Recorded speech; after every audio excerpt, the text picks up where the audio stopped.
नमस्कार, आप देख रहे हैं बहस बिहार की। आपके साथ मैं हूं शिप्रा झा।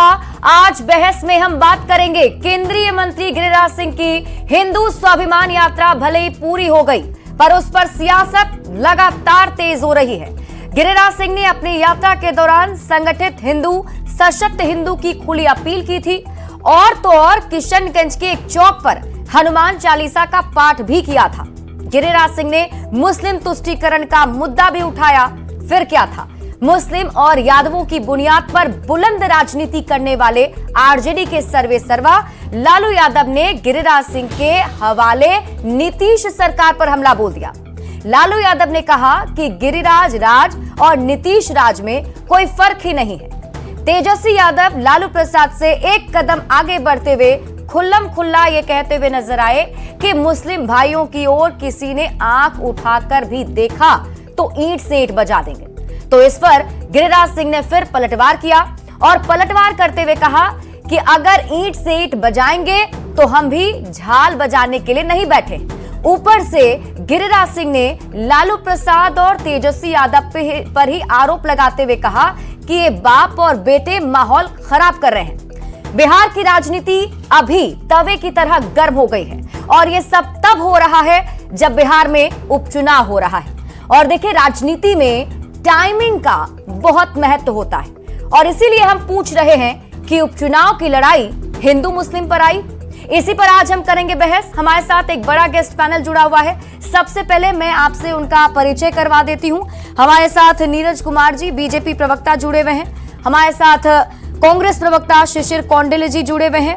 आरजेडी से अरुण यादव जी हमारे साथ जुड़े हुए हैं और मनीष कुमार, जेडीयू प्रवक्ता, हमारे साथ जुड़े हुए हैं। बहुत बहुत स्वागत है आप सभी का हमारे साथ इस चर्चा में शामिल होने के लिए।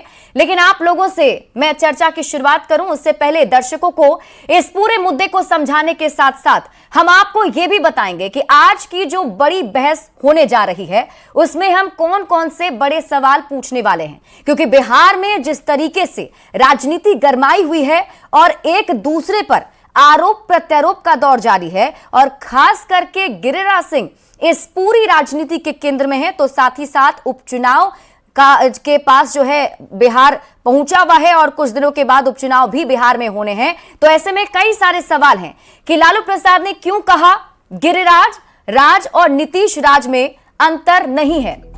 सवाल नंबर 2 जो आज हम पूछेंगे, क्या गिरिराज सिंह के राज की तरह सीएम नीतीश कुमार का राज है? सवाल नंबर 3, आखिर लालू प्रसाद के बयान से जेडीयू को तकलीफ क्यों हो रही है? सवाल नंबर 4 पूछेंगे कि तेजस्वी यादव ने जानबूझकर उपचुनाव से हिंदू मुस्लिम मुद्दे को जोड़ा।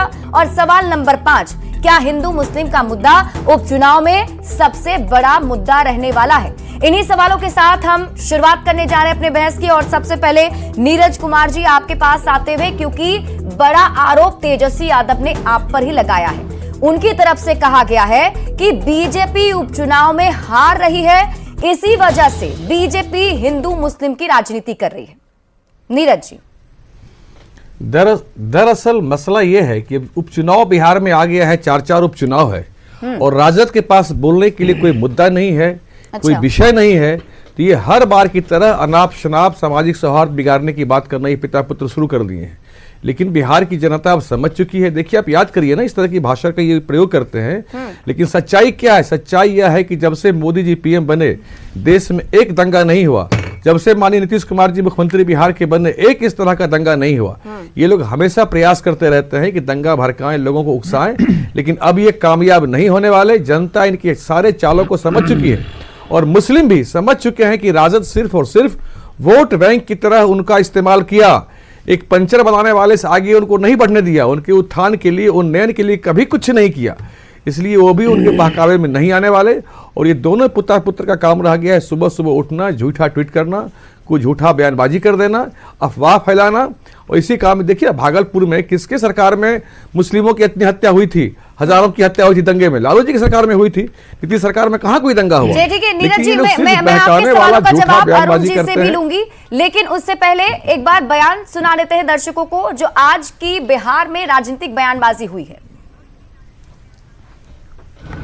हैबिचुअल है, इसी तरह का बात बोलते रहता है। तो बस में है, हिंदू मुस्लिम सब रहेगा। क्या यहाँ दंगा फसाद कराना चाहते हैं लोग? दंगा फसाद कैसे करा देगा हम लोग को? दो समुदायों के बीच दंगा कराने का एक प्रयास और एक साजिश जो है, षड्यंत्र जो है वो चल रहा है। और अगर कोई मुसलमान भाइयों के प्रति अगर बुरी नजर कोई देखने का काम करेगा तो राष्ट्रीय जनता दल और तेजस्वी यादव चुप बैठने वाला नहीं, ईंट से ईंट बजा देंगे।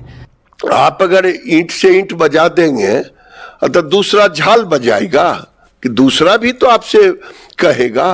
दंगा सद्भाव को बिहार में बिगाड़ देगा। हम कानून का ऐसा इंजेक्शन देते हैं, 19 वर्ष में लोगों को एहसास है, जिसकी हलक सुप्रीम कोर्ट तक बरकरार रहती है। इसलिए बिहार में कोई सद्भाव नहीं बिगाड़ देगा।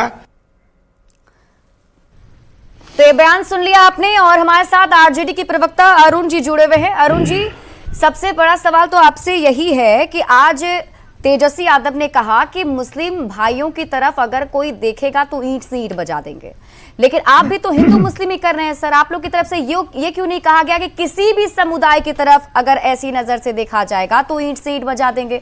और जो एक क्वेश्चन इनका नीरज कुमार का है, वो कह रहे हैं कि लालू प्रसाद की जब सरकार थी तब भागलपुर में दंगा हुआ था, नीतीश कुमार के राज में तो कोई दंगा नहीं हुआ। अरुण जी।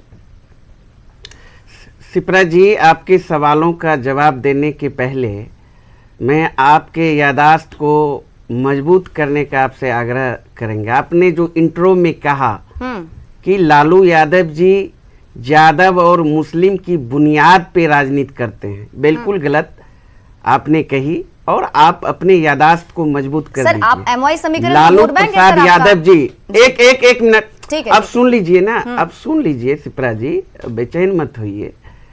हमारे आदरणीय नेता लालू प्रसाद यादव जी सामाजिक न्याय और सांप्रदायिक सद्भाव के बुनियाद पर राजनीति करते हैं और डंके के चोट पर जो भी गंगा जमुनी तहजीब को तहस नहस करने का प्रयास करेगा, उसके सीने पर बैठकर दाल दरने का काम करेंगे। यह देश सबों का है, हिंदू मुस्लिम सिख ईसाई हम सब हैं भाई भाई। यह देश संविधान से चलेगा जो बाबा साहेब ने हमें दिया है, न कि नगपुरिया कानून से चलेगा। खबरदार, बिहार में अगर कोई जहर फैलाने का प्रयास किया तो इस बिहार की धरती पर सामाजिक न्याय और सांप्रदायिक सद्भाव के लिए संघर्ष करने के लिए वीर तेजस्वी तैयार है और लालू यादव जी के संरक्षण में कोई चाहेगा भाई भाई में लड़ा दे और सांप्रदायिक सौहार्द बिगाड़ दे, कतई बर्दाश्त नहीं होगा। सरकार किसी की भी रहेगी। यही पूछ रहे हैं कि जो भागलपुर में दंगा हुआ था सर, वो तो लालू प्रसाद के राज में इनका इतिहास दंगा जवाब दे रहा हूँ शिप्रा जी। जी मैं सुन रही हूँ सर आपको, इसलिए मैंने काउंटर किया। आप भी जानते हैं शिप्रा जी, सुन लीजिए, कोई भी व्यक्ति चाहे कोई हो, अगर कोई व्यक्ति भड़काऊ भाषण देता है, दो समुदाय के बीच जहर फैलाने का प्रयास करता है, बयान देता है, तो कानूनन अपराध है। और यह अपराध बार बार भारत सरकार में संवैधानिक पद पर बैठकर केंद्रीय मंत्री गिरिराज सिंह कर रहे हैं। चलिए ठीक है, आपका एक जवाब ले लेते हैं। हमारे साथ सांसद कर रहे हैं। चलिए मैं और भी गेस्ट के पास जाती हूँ, फिर मैं आपके पास वापस आऊंगी। इस तरह के अपराध करने की छूट किसने दी? मनीष जी जेडीयू से हमारे साथ जुड़े हुए हैं। मनीष जी, एक तरीके से हमला आप पर भी किया गया है, आपकी सरकार पर भी। लालू प्रसाद ने तो कंपैरिजन ही कर दिया, उन्होंने कहा कि नीतीश राज जो है वो गिरिराज राज जो है वो सेम है, इक्वल है। शिप्रा जी, आदरणीय लालू प्रसाद जी और कांग्रेस का इतिहास इस देश की जनता जानती है। अभी कुछ प्रवक्तागण ने भागलपुर की दंगा को यहां पर चर्चा किया है। भागलपुर की दंगा आज तक के इतिहास में सबसे बड़ा दंगा था। पूरे भागलपुर की धरती खून से रंग गई थी और महीने दंगा होते रहे, लेकिन लालू प्रसाद जी ने 15 साल अब पति पत्नी दोनों शासन किया बिहार में। क्या किया उन्होंने? लेकिन हमारे नेता नीतीश कुमार जी जब बिहार की गद्दी संभाले, एक सदस्यीय जस्टिस एनएन सिंह की कमेटी आयोग गठन किया और उसका रिपोर्ट पर पेश करके दोषियों पे कार्रवाई किया और उसमें जो लोग पीड़ित थे उन्हें मुआवजा देने का काम किया, हर प्रकार की सहायता देने का काम किया। आज नीतीश कुमार जी के नेतृत्व में बिहार में अल्पसंख्यकों का सामाजिक हो, शैक्षणिक हो, आर्थिक हो, राजनीतिक हो, हर तरीके से विकास किया जा रहा है। आप नीतीश कुमार जी के नेतृत्व में पूरे बिहार में एक दंगा नाम बता दीजिए कि जहां दंगा हुआ हो, जहां लाशों के ढेर खिंच गए हो। अब जब आप बोले तो आम आपकी सरकार है, नफरत फैलाया जा रहा है, तलवार बांटा जा रहा है, क्या कर रहे हैं, क्या कर रहे हैं, पूरे माहौल बिगाड़ा जा रहा है, संघियों को दूध पिला रहे हैं, संघियों के फन को बिहार में अगर कोई संरक्षण देने का काम किया है तो नीतीश कुमार जी है। अरुण जी एक मिनट, आप जब कह रहे थे सर तो मनीष जी ने आपको इंटरप्ट नहीं किया। अरुण जी मैं आपके पास आऊंगी, आपकी बारी आएगी सर, आप बोलिएगा सर। मनीष जी से पहले जवाब ले लेते हैं। इन लोगों ने बिहार के मुसलमानों को केवल वोट के रूप में प्रयोग करके ठगने का काम किया।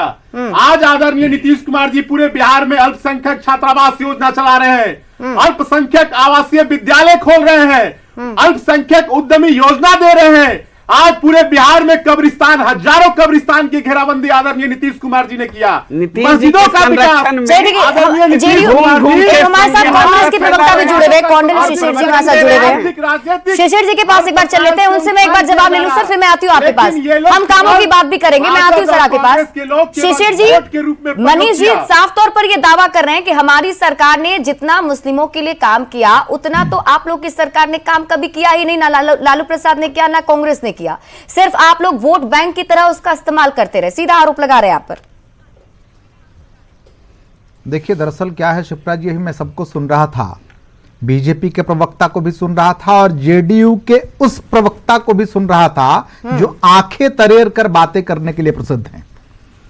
अब मैं जो विषय रखना चाहता हूं, आपका जो सवाल है उसके मद्देनजर जी आप जरा समझिए ना, बीजेपी का चाल चेहरा और चरित्र तो दुनिया देख रही है, भारतीय जनता पार्टी का जो चरित्र है वो देश भी देख रहा है, बिहार भी देख रहा है और दुनिया भी देख रही है कि कितना सस्पिशियस चरित्र है। दूसरी बात मैं ये कहूंगा कि इनको न हिंदू से मतलब है, ना हिंदुत्व से मतलब है, न सनातन से मतलब है, इनको मतलब है राम की मार्केटिंग करने से, इनको मतलब है सनातन को बेचने से। जो आज हो रहा जाइएगा साहब। दूसरी बात, राम के अस्तित्व को नकारने वाले आप लोग, आप सुन लीजिए, आपकी राजमाता ने नीरज जी, मैंने आपके विषय में इस तरह की बातें आप नहीं कर सकते। मैंने आपके विषय में राम के नाम पर राजनीति मत करिए। भाजपाइयों मैं बोलूंगा तो आप कहेंगे राम नाम की राजनीति करते हैं, राम नाम की राजनीति मत करिए। मैं बोलना शुरू करूंगा, आप बताएंगे तो आप बोलेंगे कि धर्म की राजनीति करते हैं। किसने शुरू किया राम के नाम दूसरे पार्टी के किसने शुरू किया? जो राम के प्रति श्रद्धा रखिए, सर झुकाइए। ये विषय आपकी राजमाता ने सुप्रीम कोर्ट में फैसला दिया था कि उनकी बातों को दबा दिया जाए। क्या उनका हंस रहा देख लीजिए। मैं पूछना चाहता हूं को बीच में नहीं लाइए कि जिस आप सिर्फ मुझे बदनाम करते हैं, हिंदू मुस्लिम बनाया है की बात आप लोग करने वाले लोग हैं हमेशा। मैं तो यहां तक कहूंगा कि बताइए कि ये जनता दल यूनाइटेड की सरकार जो भारतीय जनता पार्टी के साथ चल रही है, डबल इंजन की सरकार के रूप में बिहार में, कम्युनल कंधे पर जनता दल यूनाइटेड सवार है, यानी कम्युनल पार्टी के कंधे पर सवार है। लेकिन जिस प्रकार का बिहार में हो रहा है, अब जरा बताइए कि सेकुलरिज्म की पगड़ी बांधने वाले नीतीश कुमार और आंखें तरेर कर बात करने वाले नीतीश कुमार जी के प्रवक्ता, थोड़ा तो लज्जा करिए। पूछना चाहता हूं कि आखिर भागलपुर दंगा को देखा है, इनके लोगों का क्या प्रकार से बिहार में हो रहा है। एक मिनट, एक एक करके बोलेंगे सर, तब जनता भी समझ पाएगी। सर्वा दर्शक भी आपको नहीं सुन पाएंगे, एक एक करके बोलिए। एक मिनट सर, आप लोग उतनी देर से कह रहे थे, मैंने आपको इंटरप्ट नहीं किया। शिशिर जी आपसे एक सेकंड, मनीष जी 1 मिनट में आती हूँ। मनीष जी एक मिनट, मनीष जी टेररिज्म की बात करते हैं। नीतीश कुमार जी लेकिन के क्या हो रहा नेतृत्व में है? बिहार में एक भी ये दंगा हो हुआ क्या हो, रहा है शिप्रा जी? अगर हिम्मत है तो ये- एक भी ये बता देखिए, दे। मनीष जी, और मनीष जी आप जब कह रहे थे तो शिशिर जी ने आपको इंटरप्ट नहीं किया। एक सेकंड मनीष जी, मैं आपके पास आऊंगी। मनीष जी एक एक करके बोलेंगे सर, आवाज नहीं आएगी, आप लोग की बात समझ में नहीं आ रही है, मैं खुद नहीं समझ पा रही हूं, मुझे नहीं लगता दर्शक भी समझ पा रहे होंगे। शिशिर जी ठीक है, आपके कहने का मतलब ये मैं समझ गई, आप ओवरऑल ये कहना चाह रहे हैं कि जो बीजेपी है उसका चाल चरित्र जनता जान चुकी है और वो जो है सेक्युलर का पगड़ी पहन के ऐसी सांप्रदायिकता की राजनीति करती है। लेकिन मुझे एक सवाल का जवाब दीजिए सर, आज जब तेजस्वी यादव जो है वो कहते हैं वो मुस्लिमों के लिए खड़े होते हैं, कहते हैं मुस्लिम भाइयों के सामने अगर कोई आंख दिखाएगा तो हम ईंट से ईंट बजा देंगे, ये बातें हिंदुओं को लेकर संविधान के लिए खड़े हैं शिप्रा जी, संविधान के लिए खड़े हैं। अरुण जी, अगर आपने बयान नहीं सुना है सर तो मैं बयान सुनवा दूंगी, मैं बयान सुनवा दूंगी सर। उन्होंने साफ साफ यही कहा था। अब मैं मुझे अच्छा लगता संविधान के लिए सर, मुझे अच्छा लगता अगर वो संविधान को लेकर कहते। मेरा सवाल यही था कि बात हिंदू और मुस्लिम दोनों के लिए क्यों नहीं करते हैं? अगर वो हिंदू की राजनीति करते तो आप भी मुस्लिमों की राजनीति करते हैं, तो इसमें कोई फर्क नहीं रह गया सर। बात बताइए ना, ठीक है, बस मनीष जी जुड़े में, मनीष जी हिंदुओं का मनीष जी कुछ कहना चाह रहे हैं, मैं एक बार उनसे जवाब ले लूं फिर आती हूं आपके पास। नहीं, सवाल आपने किया उसका जवाब मैं आपको देना चाहता हूं। आपने सवाल मुझसे किया था, जवाब जी। तो लीजिए शिप्रा जी। सबसे पहले तो ये हेल्दी डिबेट में आ रही हूं नहीं मनीष जी। होता कि कोई किसी की बातों को इंटरप्ट करे, ठीक है ना? तो ये इस बात का ख्याल हम सभी को रखना चाहिए। ये एक मतलब कह लीजिए अनुशासनात्मक व्यवस्था है और इस व्यवस्था में सबको बात रखनी चाहिए। बिल्कुल लेकिन बीच में अगर कोई इंटरप्ट करता है थोड़ी नहीं, जो है आप वो जल्दी दिक्कत होती है, बोले बातों थोड़ा को सर, ध्यान तुम्हारे में पास थोड़ी रखने समय की में। कमी है। मैं जो कहना चाहता हूं शिप्रा जी मैं जो कहना चाहता हूं कि ये देश संविधान से चलेगा या देश हिंदू मुस्लिम बयान से चलेगा। मैं पूछना चाहता हूं जनता दल यूनाइटेड के नेतृत्व से कि नीतीश कुमार जी क्या ये जो हो रहा है और जिस प्रकार से भारतीय जनता पार्टी के सांसद बयान दे रहे हैं, क्या ये बयान उचित है?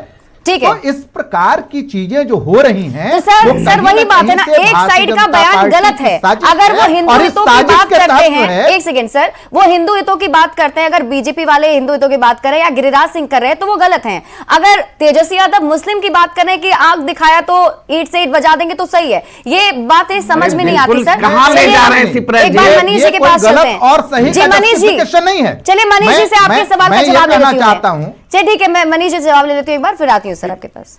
बोलिए मनीष जी। शिप्रा जी, राजद और कांग्रेस के प्रवक्ता के मन में तनिक भी शर्म और लज्जा नाम की चीज नहीं है। लज्जा तो आपको आनी चाहिए मनीष जी, लज्जा तो आपको आनी चाहिए। आपके शासन काल में संघी नंगा नाच कर रहा है, नंगा नाच कर रहा है संघी, और मुकुर मुकुर देख रहे हैं मुख्यमंत्री जी। लज्जा तो आपको आनी चाहिए, आपको आनी चाहिए, आपको आनी चाहिए। किस तरीके से संघियों को नफरत फैलाने की छूट दे रखी है। नीतीश कुमार जी को शर्म आनी चाहिए, बिहार के मुख्यमंत्री हैं और उनके शासन काल में किस तरीके से भाजपा और संघ के लोग नंगा नृत्य कर रहा है, गंगा जमुनी तहजीब को तहस नहस किया जा रहा है, नफरत फैलाया जा रहा है इस बिहार में, और शर्म तो आनी चाहिए।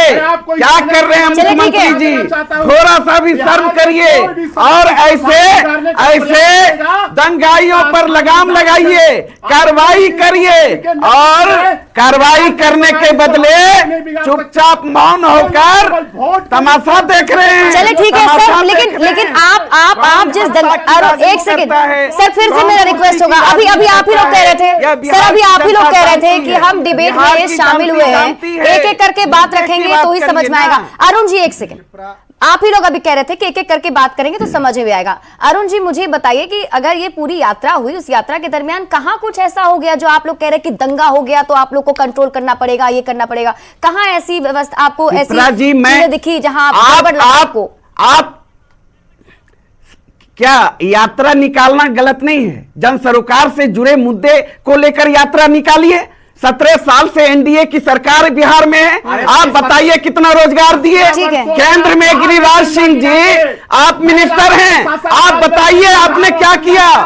तेजस्वी यादव जी ने तो 17 महीने के सेवा काल में 5 लाख नौजवानों को नौकरी दिया, जाति आधारित गणना कराया। चर्चा भी इस वक्त इतना नहीं कर पाए। बहुत बहुत शुक्रिया आप सभी का हमारे साथ जुड़ने के लिए और इस चर्चा में शामिल होने के लिए। तो देखिए, आरोप प्रत्यारोप का दौर जारी है, लेकिन सबसे बड़ा सवाल यही कि उपचुनाव के वक्त या फिर कोई भी चुनाव हो, उसी वक्त में ऐसे मुद्दे उठाए जाते हैं। और बड़ा सवाल यह भी बना है कि क्या इस उपचुनाव का मुद्दा हिंदू मुस्लिम ही रहने वाला है। आज की इस बहस में अभी के लिए बस इतना ही। आप देखते रहिए न्यूज़ 18 बिहार झारखंड।